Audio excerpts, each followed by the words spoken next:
اللہم صلی علی محمد۔ اعوذ باللہ السمیع العلیم من الشیطان اللعین الرجیم۔ بسم اللہ الرحمن الرحیم۔ الحمد للہ رب العالمین۔ اللہم ایاک نعبد و ایاک نستعین۔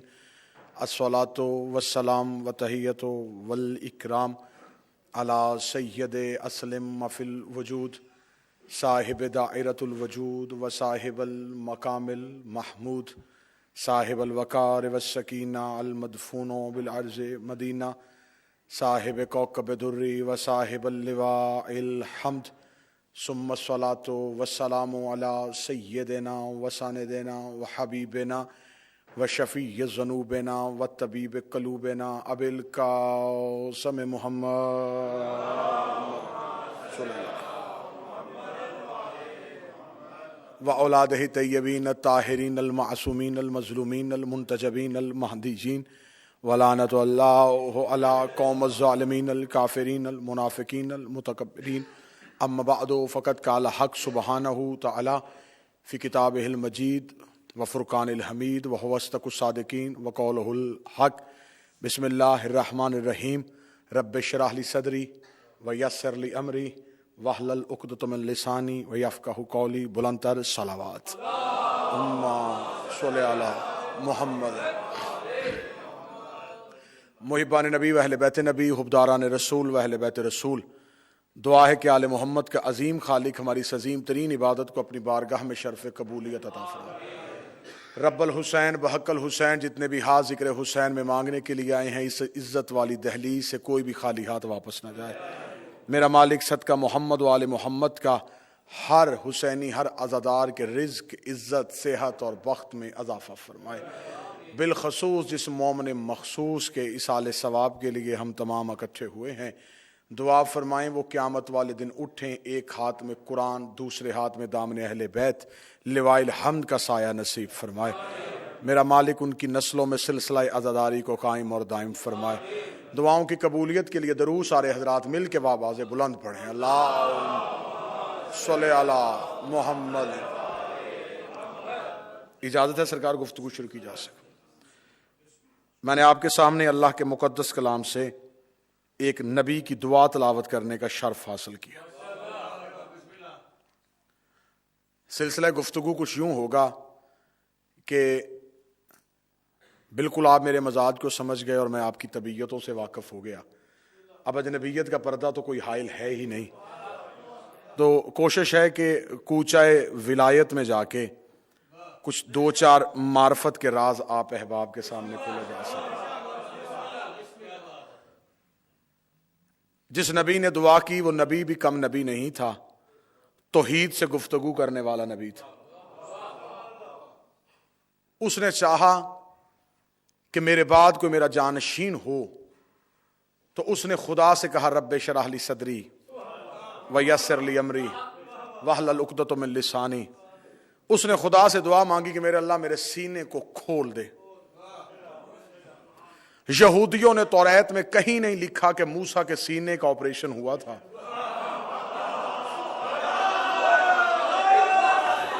یار وہ اپنے نبی کی عزت سے بڑے واقف تھے۔ سرکار انہوں نے کہا کہ یہ خدا سے کچھ معرفت طلب کر رہا تھا، اور خدا سے کہا واجعل لی، اور اپنے ہاتھ سے مجھے وزیر عطا کر، اور اس ہارون کو بنا دے جو میرے خاندان میں سے ہے۔ اللہ کا تو نبی ہے، خدا سے گفتگو کرتا ہے، نظر تیری بھائی پہ آ ہی گئی ہے، تو اللہ سے یہ کیوں نہیں کہہ دیتا کہ میرے اللہ میں نے اپنے بھائی ہارون کو وزیر بنا دیا ہے۔ آواز نبی آئی کہ میں اپنی اہمیت سے بھی واقف ہوں اور اپنی حدود سے بھی واقف ہوں، میں وزیر کی درخواست کر سکتا ہوں، بنا نہیں سکتا۔ میں گزارش کر سکتا ہوں، اللہ سے کہہ سکتا ہوں کہ میرے اللہ تو بنا دے، کیونکہ نبی کا جانشین جب بھی بناتا ہے اللہ بناتا ہے۔ موسیٰ نے امت کو اکٹھے کر کے نہیں کہا کہ میرے بعد میرے جانشین کا فیصلہ کرو۔ موسیٰ نے وزیر مانگا تھا، وسیع نہیں۔ قبلہ تشریف فرما ہے، وزیر کا عہدہ اور ہے، وسیع کا عہدہ اور ہے۔ وزیر جو زندگی میں بوجھ اٹھائے اسے وزیر کہتے ہیں، جو مرنے کے بعد وصیت پہ عمل کروائے اسے وصی کہتے ہیں. ہر نبی کا وزیر اور رہا ہے، وصی اور رہا ہے. جو زندگی میں ساتھ تھا وہ ہارون تھا، جناب موسیٰ کے جانے کے بعد یوشع ابن نون تھا. وزیر اور ہوتا ہے، وصی اور ہوتا ہے. یہ دونوں عہدے ابو طالب کا بیٹا علی تھا جس کے پاس اکٹھے تھے. زندگی میں وزیر رہا، جانے کے بعد وصی بن گیا. بے شک لینا تھا وزیر اپنا، پھر بھی خدا کو کہنا پڑا وجعل لی، تو مجھے دے دے اور تو میرا وزیر بنا دے. یہ ہے موسیٰ کی دعا. لیکن جب نبی نے دعا مانگی پھر نبی نے یہ نہیں کہا، فرمایا وجعل من لدنک، تو مجھے دے لیکن اپنے پاس سے دے، سلطانا نصیرا. اب یہ میرے جڑے ہاتھ میں پہلا نتیجہ اپنے محترم اور متبرک مجمع کے سماعتوں کی نظر کرنے لگا ہوں. موسیٰ کلیم اللہ تھا، موسیٰ نے اللہ سے مدد مانگی تھی. نبی نے مدد نہیں مانگی، مددگار مانگا.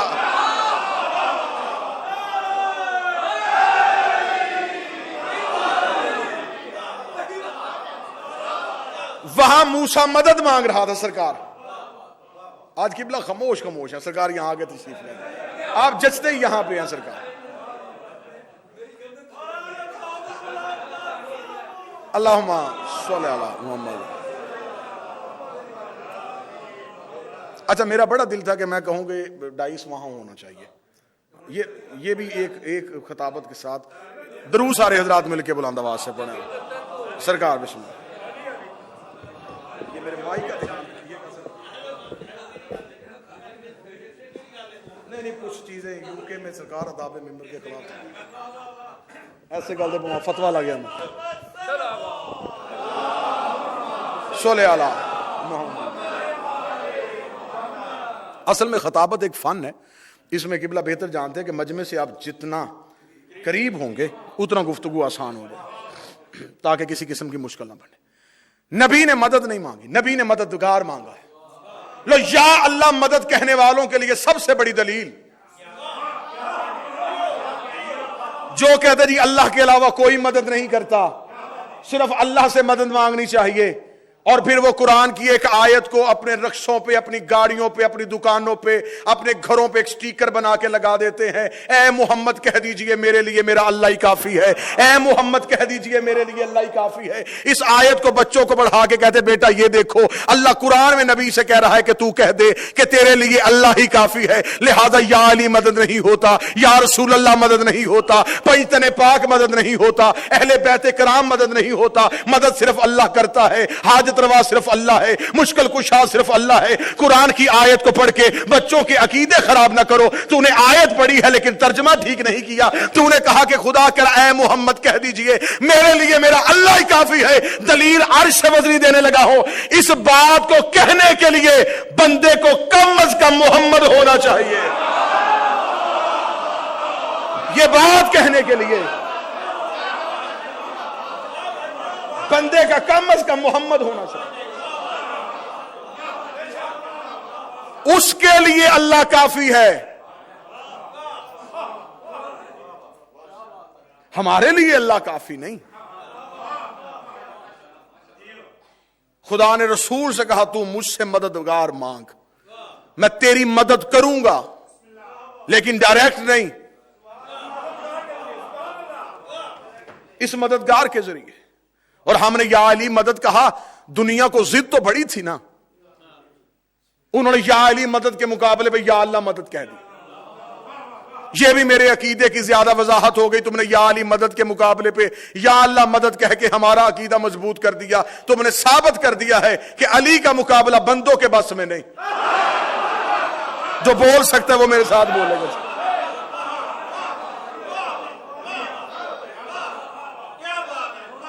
میرے مات میں ایک لفظ کہتے ہوتے میں نوکر غازی تھا، مقابلے پہ نعرہ آ گیا میں نوکر صحابہ تھا.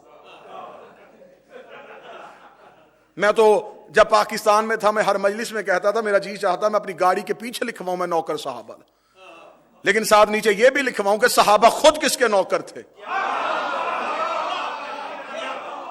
خدا آپ نے اپنی کتابوں میں لکھا، اس روایت کو نہ ہم نے مانا نہ ہم نے کبھی ممبر سے پڑھا، تم نے صحابہ کی عزت بڑھانے لیے اپنی کتابوں میں لکھ دیا تھا کہ ایک صحابی نے ایک بہت بڑے بندے کے بیٹے کو جب میرے مولا حسن نے کہہ دیا تھا تو ہمارے نوکر کا بیٹا ہے، تو ہمارے غلام کا بیٹا ہے، اس نے باپ سے کہا حد نہیں ہو گئی، حکومت ہماری، تخت ہمارا، تاج ہمارا، خلافت ہماری، یہ کچی حویلیوں میں رہنے والے سید ہمیں نوکر کے بیٹے کہہ رہے ہیں، ہمیں غلام کے بیٹے کہہ رہے ہیں۔ بیٹے نے جب باپ کو شکایت کی، باپ نے قریب بلا کے کہا سچ بتا، کہنے والا حسن ہی تھا، کہنے والا حسن ہی تھا۔ اس نے کہا ہاں بابا مجھے حسن نے بھرے دربار میں کہا تو ہمارے نوکر کا بیٹا ہے۔ اس نے کاغذ قلم دے کر جلدی کر لکھوا کے لے کے آ، لکھوا کے لے کے آ۔ میرا امت مسلمہ سے یہی سوال ہے، یہ جو آج کاغذ قلم لے کے جا رہے ہیں یہ وہی نہیں جنہیں محمد نے کہا تھا کاغذ قلم دو، اور کہہ دیا تھا حسبنا کتابوں،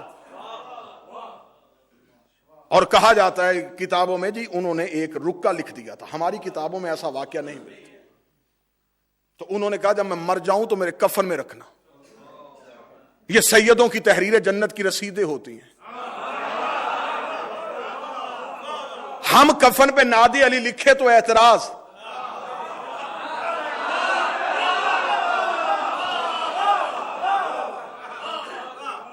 یہ کفن پہ نادی علی لکھنا بھی غلامی کی سند ہے، تحریر کو ساتھ لے جانا بھی غلامی کی سند۔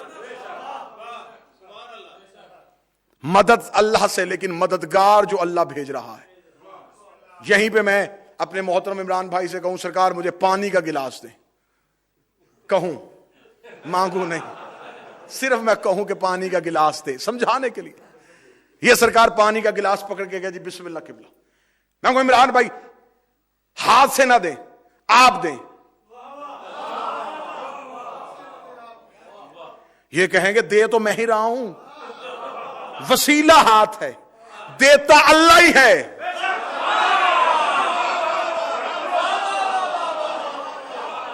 یا تو علی کے علاوہ اللہ کا کوئی ہاتھ دکھا۔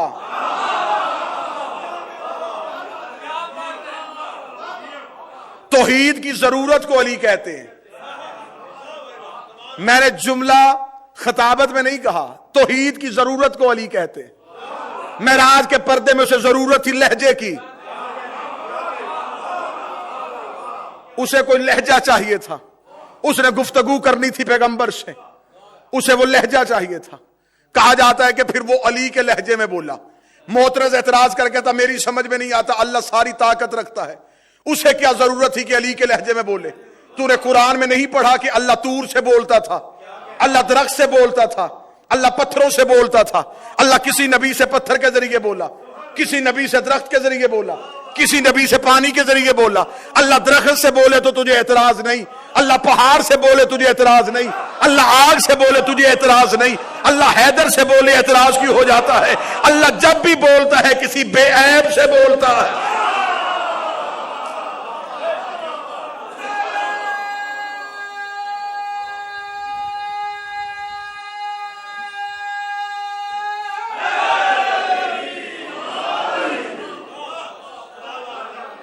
حضرت موسیٰ کہہ رہے ہیں میرے اللہ مجھے ایک وزیر دے، اور وزیر وہ دے جو میرا بھائی ہارون ہے۔ کتابیں لکھتی ہیں کہ حضرت موسیٰ کی اور ہمارے نبی کی کہانی بڑی ملتی ہے، یہاں صرف میم ہی کی مطابقت نہیں، کہانی کی بھی بڑی مطابقت۔ حضرت موسیٰ کا بھی بیٹا کوئی نہیں تھا، ایک بیٹی تھی۔ موسیٰ کے جانشین بھی 12 تھے۔ بہت زیادہ مطابقت ہے جناب موسیٰ کی اور ہمارے پیغمبر کی۔ حضرت موسیٰ کا مقابلہ بھی وقت کے جادوگروں سے تھا، خدا نے عصا معجزہ دے کے بھیجا۔ خدا جس پیغمبر کو جس امت میں بھیجتا ہے اس کے مطابق معجزہ دے کے بھیجتا ہے۔ خدا کو خبر تھی کہ موسیٰ کا مقابلہ جادوگروں سے ہے، عصا کا معجزہ دے کے بھیجا۔ اس لیے موسیٰ ساری زندگی کام بھی عصا سے لیتے رہے۔ کتابیں لکھتی ہیں کہ یہی موسیٰ تھا جب فرعون کا لشکر پیچھے تھا، اور جناب موسیٰ آگے نکل گئے اور آگے دریا آ گیا، پیچھے فرعون کا لشکر تھا۔ امام اچھا ہو تو ناکام بھی کامیاب ہو جاتے ہیں۔ امام بنانے میں جلدی نہیں کرنی چاہیے، امام مرضی سے نہیں بنانا چاہیے، امام قرآن سے لینا چاہیے۔ موسیٰ کے پیچھے جتنے لوگ تھے انہوں نے پیچھے آتا ہوا فرعون دیکھا, انہوں نے کہا مروا دیا موسیٰ, آگے بھی موت ہے پیچھے بھی موت ہے, آگے جائیں دریا میں گرتے ہیں پیچھے جائیں فرعون پکڑتا ہے. موسیٰ نے منہ آسمان کی جانب کہا میرے اللہ اب یہ کس چیز کا امتحان ہے, اب یہ کیسی آزمائش ہے. آواز موسیٰ پریشان کیوں ہوتا ہے, میں نے تجھے عصا معجزے میں دیا ہے, اس عصا کو دریا پہ مار. موسیٰ نے عصا کو دریا پہ مارا. قرآن کہتا ہے دریا کی لہروں نے موسیٰ کو رستہ دے دیا. دریا کی لہروں کا رستہ دینا تھا, پیچھے قومیں تھی 12 قبیلے تھے 12, ایک نے دوسرے کا گریبان پکڑ لیا, پہلے ہم گزریں گے, دوسرے نے کہا ہم گزریں گے, تیسرے نے کہا ہم گزریں گے. ادھر 12 قبیلوں میں جنگ چھڑ گئی. عصا پہ ٹیک لگا کے موسیٰ دیکھ رہا تھا. آواز میرے اللہ قبیلے قومیں میرے پیچھے 12 ہیں, رستہ تو نے ایک بنا دیا ہے. آواز قدرت آئی موسیٰ پریشان کیوں ہوتا ہے, دوبارہ عصا کو دریا پہ مار. موسیٰ نے دوبارہ عصا کو دریا پہ مارا. قرآن کہتا اب رستے بن گئے 12, رستے بن گئے 12, رستے بن گئے 12. اب بولیں یا خاموش رہے, ہدایت کے رستے ہوتے ہی 12 ہے, نجات کے رستے ہوتے ہی 12 ہے. رستے نہ 3 ہوئے نہ 13 ہوئے, رستے 12 بن گئے, نہ 3 ہوئے نہ 13 ہوئے. ہدایت کے رستے 12 ہو گئے. 12 رستوں سے موسیٰ قوم لے کے پار گزر گیا. اب مولوی کے گریبان پہ ہاتھ رکھ کے میں پوچھنے کا حق رکھتا ہوں, اللہ نے ایک معصوم کو اتنی طاقت دی ہے کہ وہ ایک قوم 12 رستوں سے پار کروا دیتا ہے. 12 معصوموں میں اتنی طاقت نہیں کہ وہ ایک قوم کو پار کروا دے.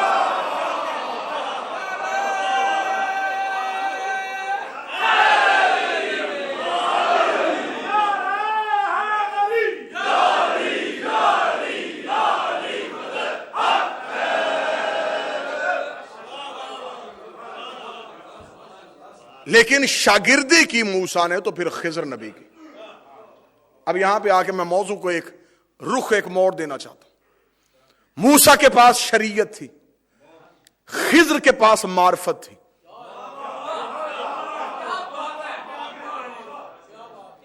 قرآن کہتا ہے نا کہ خضر نے عرفان سکھایا تھا موسیٰ, اور معرفت ہمیشہ اپنے پہلے زینے پہ نتیجہ نہیں رکھتی. معرفت کا پہلا زینہ شریعت والوں کی سمجھ میں نہیں آتا. پہلے ہی زینے پہ شریعت والے کفر کا فتویٰ لگانے کو تیار ہو جاتے. شریعت میں بھی عہدے ہیں بشر کے لیے اور معرفت میں بھی عہدے ہیں. شریعت کے عہدے بشریت کے لیے ہیں, غوث قطب ابدال. معرفت میں فقیر رند مجذوب مست اور کلندر. اب زبان سے تھوڑا بولیے گا سرکار. میں 2-4 جملے جو معرفت کے پڑھنا چاہتا ہوں وہ پڑھنا چاہتا ہوں سرکار کلندر کبریا کے, کیونکہ کلندر کبریا کے بارے میں نسلوں کو معرفت نہیں, ان کے پیغام کو اور طریقے سے بیان کیا جاتا ہے. کلندر کبریا کیا مقام رکھتے تھے کہ آج جو پیغام وہ دے کے گئے تھے کیا اسی طریقے سے ملنگی کا نام کلندر کبریا نہیں. اب اجازت ہے تو میں یہ موضوع شروع کروں سر. یہ ہیں سارے عہدے ولایت کے نیچے آتے ہیں, اور سرکار ولایت وہ منصب ہے جس میں اللہ بھی لا شریک نہیں ہے. خدا وحدت کے اس ولایت کے معاملے میں لا شریک نہیں ہے. بات مشکل ہوگی لیکن نتیجہ میں دوں. سرکار آپ سے دعا لوں گا قبلہ وہ وحدت کے معاملے میں لا شریک ہے, ولایت کے معاملے میں لا شریک ہے. اس نے کہا انما ولیکم اللہ ورسولہ, ایک میں ولی ہوں, ایک میرا رسول ولی ہے. تیسرے ولی کا نہ اللہ نے نام لیا کیونکہ ان دونوں میں سے مشکل تھی وہ ولایت. اسے خبر تھی کہ مجھے ماننے والے آسانی سے مان جائیں گے, نبی کی ولایت ماننے والے آسانی سے سمجھ جائیں گے. علی کی ولایت ماننے کے لیے باپ کا امیر ہونا ضروری نہیں, اماں کا شریف ہونا ضروری نہیں. مشکل ترین کام تھا. اس نے پہلے اپنی ولایت کا ذکر, پھر رسول کی ولایت کا ذکر, پھر علی کی ولایت کا ذکر. اسی لیے رسول نے مکہ میں لا الہ الا اللہ, مدینے میں محمد رسول اللہ. اب اگلے بندے چپ ہو جائے تو پیچھے سے داد کسی نے لکھ کے تو نہیں دینی نا سرکار پیچھے تو لکھ کے تو نہیں آنی نا جی، فرنٹ مضبوط ہونا چاہیے.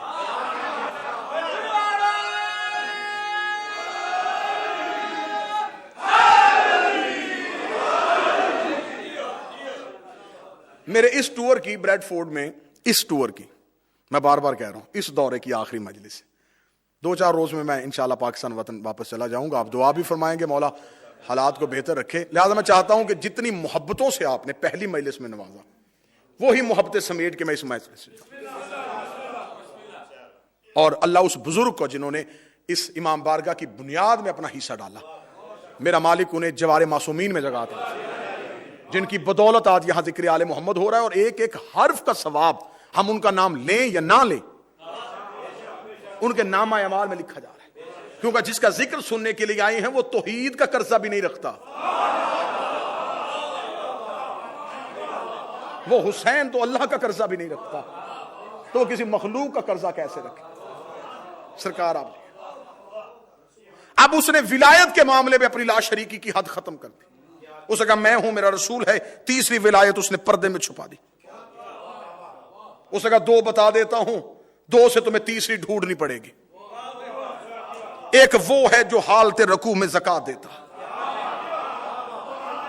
اب یہ میرے بدے ہوئے ہاتھ ہیں، لفظوں پہ بولیے گا. خدا نے یہ نہیں کہا کہ وہ حالت رکوع میں خیرات دیتا ہے. سرکار وہ حالت رکوع میں خیرات نہیں دیتا، زکات دیتا ہے. رکھو علماء شرق و غرب کے سروں پہ قرآن. کون تھا جس نے حالت رکوع میں کچھ دیا؟ کوئی اور دیتا تو نماز ٹوٹ جاتی. شریعت کوئی اور دیتا تو نماز ٹوٹ جاتی کہ کوئی، کیونکہ قربتاً اللہ کی نیت کر کے کھڑا ہوا تھا. صرف تیری قربت چاہیے، دنیاوی کام کیا، نماز باطل ٹوٹ گئی. اب یہ نماز اس لیے نہیں ٹوٹی کہ نماز خود دے رہی تھی. اب یہ جو دے رہا ہے یہ نمازی نہیں دے رہا، یہ خود نماز دے رہی ہے. کہتے ہیں اس کی تفسیر میں تمام نے یہی لکھا کہ یہ آیت کا شان نزول یہ ہے کہ علی ابن ابی طالب نے دروازے پہ ایک فقیر نے صدا دی تھی اور مولا علی نے اپنی انگوٹھی اتار کے اسے دے دی تھی. اب اللہ کہہ رہا ہے کہ زکات دی ہے، قبلہ تشریف فرما ہے، میں داد بھی لوں گا، دعا بھی لوں گا. قبلہ خدا کہہ رہا ہے زکات دی ہے. زکات کا نصاب ہوتا ہے. بھئی زکات ویسے تو نہیں دی جا سکتی. زکات کا نصاب ہے، اونٹوں پہ اتنی ہوتی ہے، بھیڑوں پہ اتنی ہوتی ہے، سونا اتنا ہو تو اتنی ہوتی ہے. زکات نہ بڑھ سکتی ہے نہ گھٹا سکتے ہو. زکات اپنی مرضی سے تو ہوتی نہیں ہے، زکات ہوتی ہے اللہ کی مرضی سے. زکات کے حصے ہوتے ہیں، زکات کا نصاب ہوتا ہے. اور خدا قرآن میں کہتا کہ علی نے حالت رکوع میں زکات دے دی تھی. اب علماء کے سروں پہ قرآن رکھ کے پوچھو علی نے زکات کیا دی تھی؟ کہتے انگوٹھی دی تھی. وہ انگوٹھی سونے کی تھی، چاندی کی تھی، عقیق تھا، مرد تھا، یاقوت تھا. وہ انگوٹھی کس کی تھی؟ ہمیں بتائیے. انگوٹھی تھی سلیمان ابن داؤد کی جو علی کے ہاتھ میں تھی اور علی نے زکات میں دے دی. اب اس انگوٹھی کی معرفت کیا ہے؟ علماء کہتے ہیں یہ سلیمان کے ہاتھ میں ہوتی تھی. سلیمان کائنات پہ حکمرانی کرتا تھا. اب سلیمان کی حکمرانی کیا تھی؟ کہتے زمین پہ بھی حکمرانی تھی، ہوا پہ بھی حکمرانی تھی، جنات پہ بھی حکمرانی تھی، فرشتوں پہ بھی حکمرانی تھی. پورا مجمع اٹھ کے کھڑا ہو جائے، علی کی سلطنت کیسے سمجھاؤ؟ سلیمان کے ہاتھ میں انگوٹھی، کائنات سلیمان کی مٹھی میں، انگوٹھی اتر جاتی، طاقت ختم ہو جاتی. جس علی کی شریعت میں جائیداد کا نصاب سلیمان کی انگوٹھی ہو، اس کی ملکیت کتنی ہوگی؟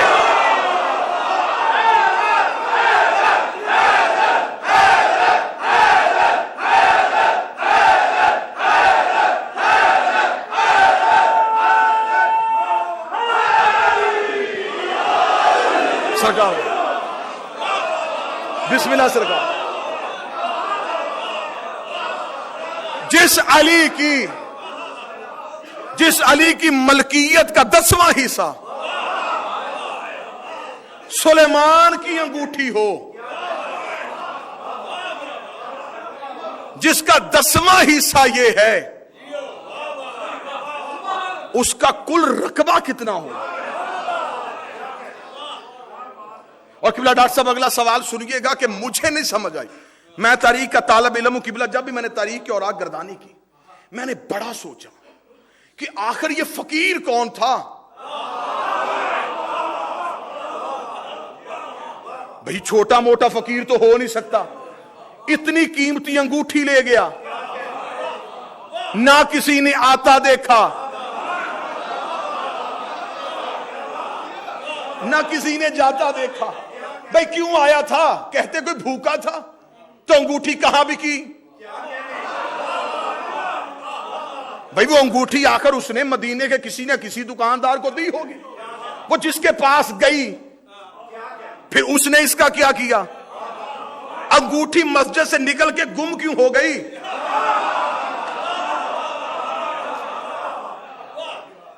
آخر یہ انگوٹھی کہاں گئی؟ سرکار سوال تو بنتا ہے نا جی کہ ایک عام سا فقیر آیا اور وہ اتنا عام فقیر تھا کہ اس کی آواز علی نے نماز میں سن لی.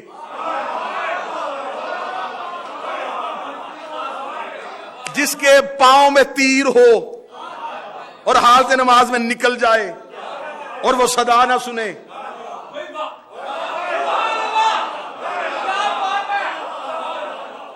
اس علی نے وہ صدا کیسے سن لی؟ آخر وہ فقیر کون تھا؟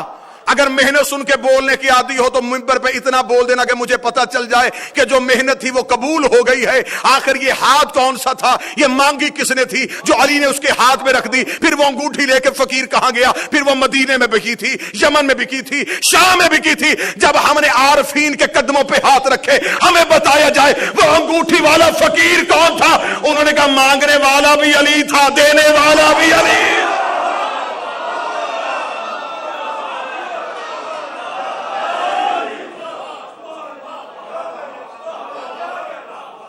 سودا جب اپنی کسی نہ کسی حقیقت کو ظاہر کرتے ہیں تو وہ کسی بشر کا سہارا لے کے ظاہر نہیں کرتے. اتنی قیمتی آیت آئے. میں نے پاکستان میں ایک اشرا پڑھ رہا تھا سرگودا میں. سرکار میں نے یہ آیت کی تفسیر پڑھی. بعد میں کچھ بندے مولانا کو لے کے آئے. اس نے کہا جی آپ کی تقریر سنی ماشاءاللہ ٹھیک تھی, اچھا پڑھا آپ نے, لیکن آپ یہ بتائیں کہ ایک سوال نے مجھے ساری رات نہیں سونے دیا. میں نے کہا جی بتائیں.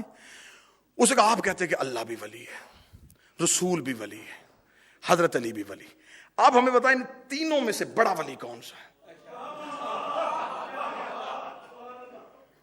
میں نے کہا جی اللہ. اس سے چھوٹا؟ میں نے کہا رسول. سب سے چھوٹا؟ میں نے کہا جی علی. اس نے کہا بڑوں کے ہوتے ہوئے چھوٹے سے کیوں مانگتے ہو؟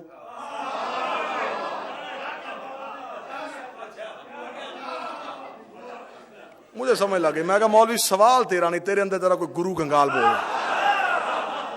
یہ بڑی محنت سے تیار کیا وہ سوال ہے کہ اللہ بھی ولی, رسول بھی ولی. ٹھیک ہے مانگو, لیکن جب بڑا موجود ہے چھوٹے سے کیوں مانگتے ہو؟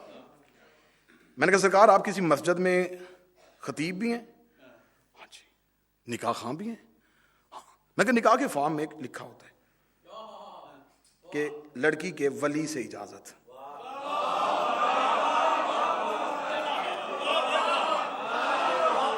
اب یہ ہمارے دادا استاد قبلہ مبلغ اعظم مولانا اسماعیل کا طریقہ کار تھا. وہ کہتے تھے کہ سائل کا سوال دے کے اسے جواب دیا کرو. وہ علم کی صورت میں سوال کرے, علم کی صورت جواب دو. سوال عقلی دلیل مانگے تو عقلی دلیل سے دیکھو.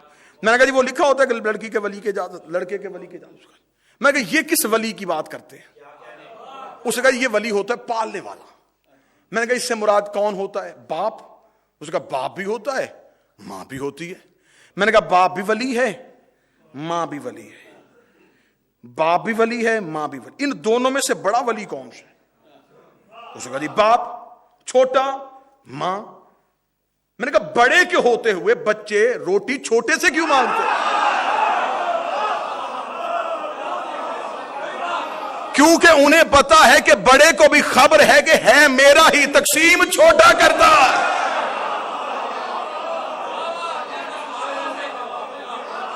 اللہ اور رسول نے اپنی مشترکہ ولایت کا حقدار بنا دیا ہے علی ابن ابی طالب.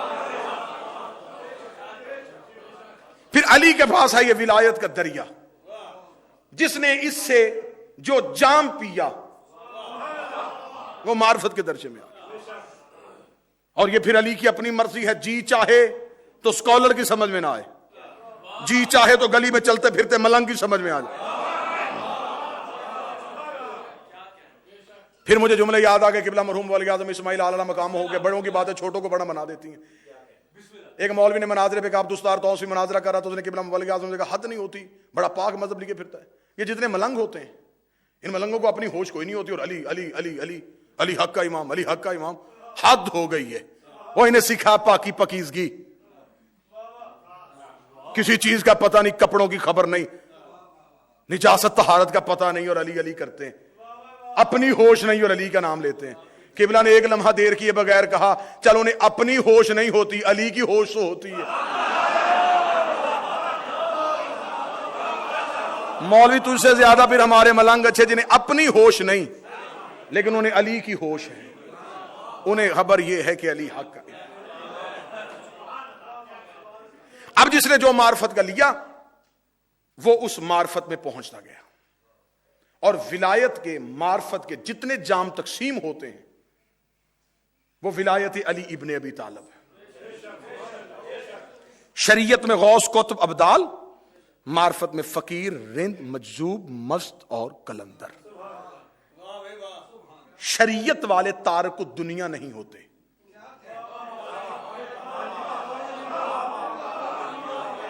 معرفت والے تارک الدنیا ہوتے ہیں. دنیا کا لغوی اور لفظی ترجمہ کیا ہے؟ حقیر نہیں. اکبر بڑا مرد، کبرا بڑی عورت، اصغر چھوٹا مرد، صغرا چھوٹی عورت، اعلی ایک بڑا مرد، دنیا ایک چھوٹی گندی عورت. اب خبر ہوئی کہ علی نے 3 بار طلاق کیوں دی تھی.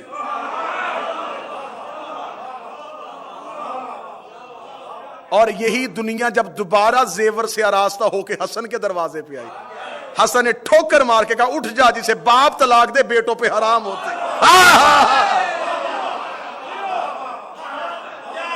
تجھے میرے باپ نے طلاق.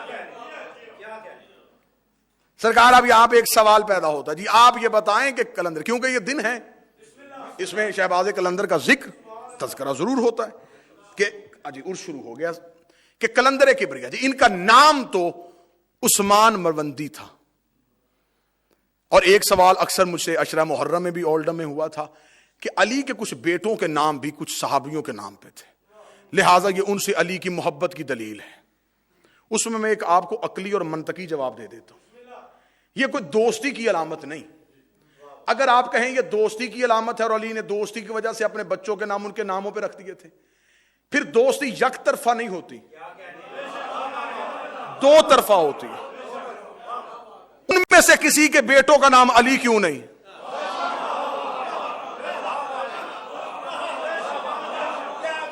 ان میں سے کسی کے بیٹے کا نام حسن کیوں نہیں؟ حسین کیوں نہیں؟ عرب میں کردار سے محبت کی جاتی تھی. عربوں میں تو ناموں کا رواج بھی کثرت سے نہیں تھا.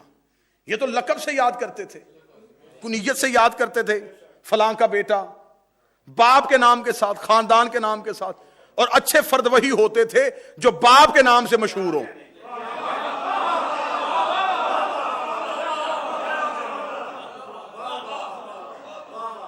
یہ نہ ہو کہ سائل اس مسئلہ پوچھنے آئے اور پردے کے پیچھے سے بیٹی بول اٹھے اور امام کا نام ختم ہو جائے، بیٹی کی نام سے مشہور ہو جائیں. اب جو بول سکتے جن کی تاریخ سے دلچسپی. نام اصل میں شہباز کلندر کا تھا شاہ حسین. اصل نام سرکار شہباز کلندر کا شاہ حسین تھا. شاہ حسین یہ بیٹے تھے کبیر الدین ابراہیم جوابی کے. انہیں اردو ہند والے جوابی لکھتے ہیں، عرب والے مجابی لکھتے ہیں. مجاب ابراہیم مجاب، جسے جواب دیا جائے. امام حسین کی دہلیز پہ جاتے تھے، سلام کرتے تھے. ایک دن دہلیز کے قریب سے گزر رہے تھے، امام کی زری کا طواف کرتے ہوئے کہا السلام علیکہ یا جدی، اے میرے باپ تجھ پہ میرا سلام ہو. چوتھے چکر پہ پہنچے تھے سرکار ابراہیم، یا ایک شخص نے ہاتھ پکڑ کے کہا آپ نے سلام کیا، اندر سے جواب کیوں نہیں آیا؟ وہیں پہ کلندر کا باپ کھڑا ہو گیا، زری پہ ہاتھ رکھ کے کہا میں نے سلام کیا ہے، جب تک جواب نہیں آئے گا میں پاؤں کو جنبش نہیں دوں گا. ابھی چند لمحے نہیں کھڑا ہوا تھا، اندر سے آواز آئی علیک السلام یا ولدی، اے میرا بیٹا تجھ کو حسین سلام کرتا ہے. جب بھی کلندر کے باپ امام حسین کی زری پہ جاتے تو جواب ملتا تھا. اور آج بھی امام حسین کے پہلو میں مدفن ہے. جو کربلا کے زائر ہیں گواہی دیں گے، جناب ابراہیم مجاب امام حسین کے پہلو میں دفن ہے. اور مولا امام حسین نے ہی انہیں بھیجا تھا کہ جا ابراہیم میں تجھے ایک بیٹا عطا کرنے لگا ہوں، میں چاہتا ہوں کہ میں تجھے بیٹا عطا کروں. کیونکہ رسول کو معراج میں جو شہباز ملا تھا رسول حسین کو دے کے گئے ہیں. حسین چاہتے ہیں وہ شہباز میں تجھے عطا کروں. میں تجھے شہباز عطا کرنا چاہتا ہوں، میں تجھے شہباز عطا کرنا چاہتا ہوں، میں تجھے شہباز عطا کرنا چاہتا ہوں. مجھے خبر نہیں ہے کہ اگلے جملے پہ کتنے سر اٹھ جائیں گے اور کتنے جھک جائیں گے. حسین کے جملے آج بھی کتاب میں تجھے شہباز عطا کرنا چاہتا ہوں، شہباز عطا کرنا چاہتا ہوں. اور تاریخیں کہتی ہیں کہ کلندر کبریا جو عطا ہوئے تھے یہ حسین کے حکم سے ہوئے تھے، اور مولا نے کہا تھا میں تجھے شہباز عطا کرنا چاہتا ہوں. اب علماء کے سروں پہ قرآن رکھ کے پوچھو عطائیں نازل ہوتی ہیں یا پیدا ہوتی ہے؟ عطائیں نازل ہوتی ہیں یا پیدا ہوتی ہے؟ اب کلندر سے جا کے پوچھ کے تیرا عہدہ کیا ہے؟ کلندر کا سگ کوئے شیر یزدان میں علی کی گلی کا سگ ہو. جن کا سگ نازل ہوتا ہو وہ وارث پیدا نہیں ہوتے.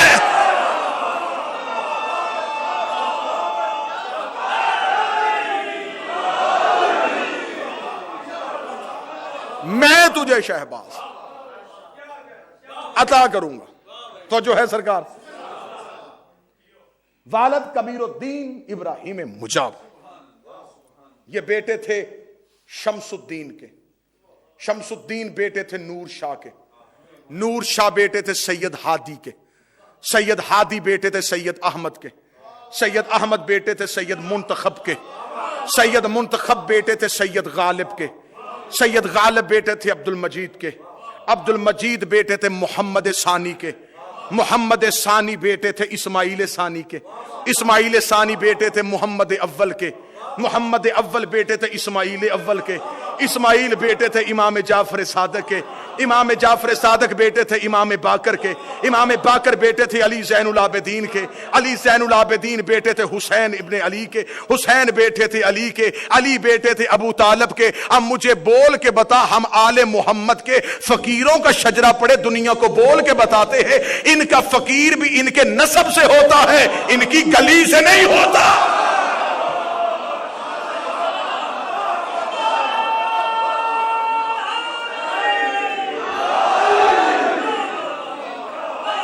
سرکار بسم اللہ.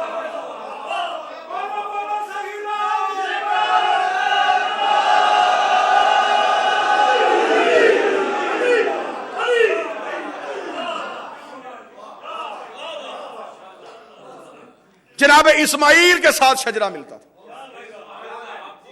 اور سرکار یہاں پہ جناب سرکار شاہ حسین شہباز کلندر کے بارے میں ایک غلط تاثر دیا جاتا ہے کہ ان کا تعلق اسماعیلیہ فرقے سے تھا. یہ جناب اسماعیل کی نسل سے تھے، اور یہ وہ اسماعیل اول تھے جو امام صادق کی زندگی میں امام کے یہ بیٹے دنیا سے چلے گئے تھے. اور امام کے دور میں فقہ بن رہی تھی کہ فقہ کی ترتیب امام نے رکھی. اس لیے جناب اسماعیل کی رحلت ہوئی ہے تو امام صادق نے 7 مقامات پہ گھر سے لے کے قبرستان تک جناب اسماعیل کے جنازے کو روکا. روک کے زمین پہ رکھ کے کفن ہٹا کے لوگوں کو چہرہ دکھایا. اس دور میں فقہ بن رہی تھی، لہذا یہ فقہ جعفریہ میں آ گیا کہ جنازے کو قبرستان تک 7 جگہوں پہ روکو. یہ سب سے پہلے امام صادق نے اس لیے روکا تھا، امام کو خبر تھی کہ اس بیٹے کے نام سے ایک فرقہ بننے والا ہے. امام نے اپنی زندگی میں 7 جگہ پہ دکھایا، دیکھو مر گیا ہے، تاکہ ایک نیا فرقہ رائج نہ ہو سکے. اسماعیلیہ فرقہ سے نہیں، شیعہ اثنا عشری فرقے سے ان کا تعلق تھا. توجہ ہے سرکار. جناب کبیر الدین ابراہیم کو امام حسین علیہ السلام نے نجف بھیج دیا. نجف سے پھر دوبارہ سرکار ابراہیم مجاب تشریف لائے ہیں کربلا. کربلا سے پھر یہ واپس آتے ہیں ایران مکران سے ہوتے ہوئے مروند پہنچے افغانستان سے. مروند پہ جا کے مروند شاہ کے ساتھ جناب ابراہیم کا اس کی بیٹی کے ساتھ عقد ہوا. وہاں سے اللہ نے بیٹا دیا, نام رکھا شاہ حسین. زمانہ تھا حسین والوں کا دشمن. نانا نے تقیہ کرتے ہوئے زندگی بچانے کے لیے تاکہ انہیں کو تکلیف یا غضب نہ پہنچے نام رکھ دیا عثمان. لوگوں نے پوچھا عثمان نام کیوں رکھا؟ فرمایا نبی کے صحابی عثمان بن منظوم کے نام پہ. میں اپنے بیٹے کا نام عثمان رکھتا ہوں. عثمان مروندی کہنے لگے.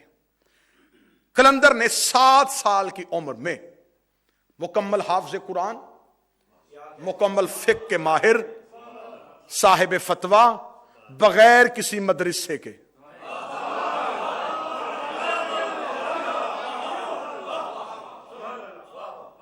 کیونکہ خدا کہتا الرحمن علم القرآن خلق الانسان.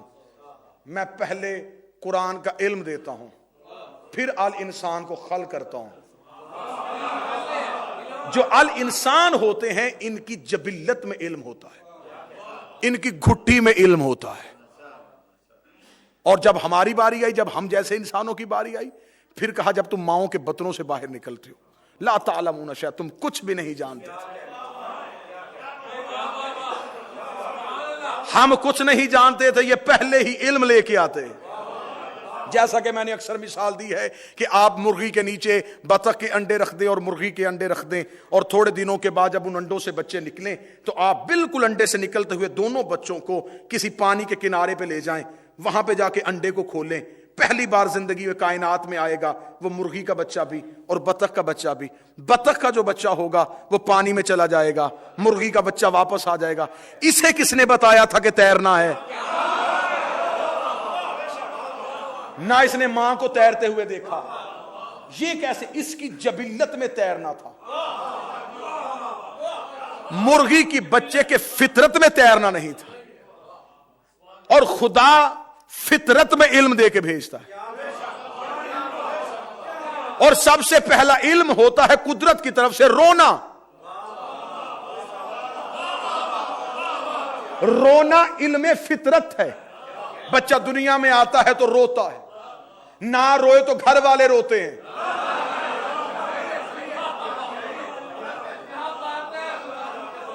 ڈاکٹر صاحب آپ تشریف فرمائے, تائید فرمائیں گے, بچہ نہ روئے تو ڈاکٹر مارتے ہیں, مار مار کے رلاتے ہیں کہ روئے. معصوم بچہ ہے, کیوں مارو؟ اگر رو نہیں رہا تو رلا کیوں رہے؟ وہ کہتے ہیں رونا زندگی ہے.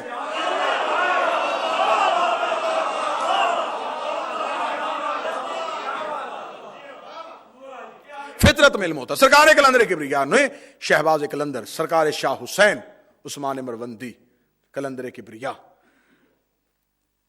سرکار جب زندگی کے ابتدائی دنوں سے گزرے تو پھر ان کو حکم امام کے ساتھ یہ مکران, توجہ ہے سرکار, مکران ایران کے رستے سے ہوتے, بلوچستان سے ہوتے ہوئے, سندھ کو کراس کرتے ہوئے, بابا سمر شاہ جی اب آپ کے سننے والا جملہ آیا جی, سندھ کو کراس کرتے ہوئے ملتان میں سورج میانی کے قریب دریائے چناب کے کنارے پہ 15 رمضان کو روزے کی حالت میں پہنچے.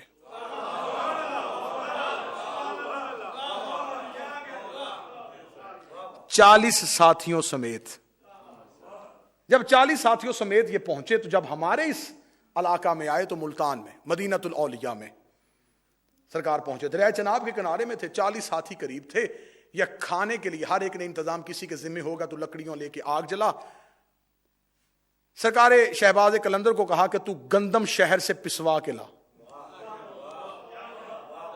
کلندر گندم پسوانے کے لیے شہر میں داخل ہو گئے. سلطان غیاث الدین دہلوی کی حکومت تھی دہلی میں, اس کا بیٹا سلطان محمد ملتان کا گورنر تھا. جب یہ پہنچے ہیں تو جب یہ بستی میں آئے تو بستی میں پتا چلا کہ ایک عورت ہے جو اپنے گھر میں اس کے چکی ہے اور وہ گندم کو پیستی ہے.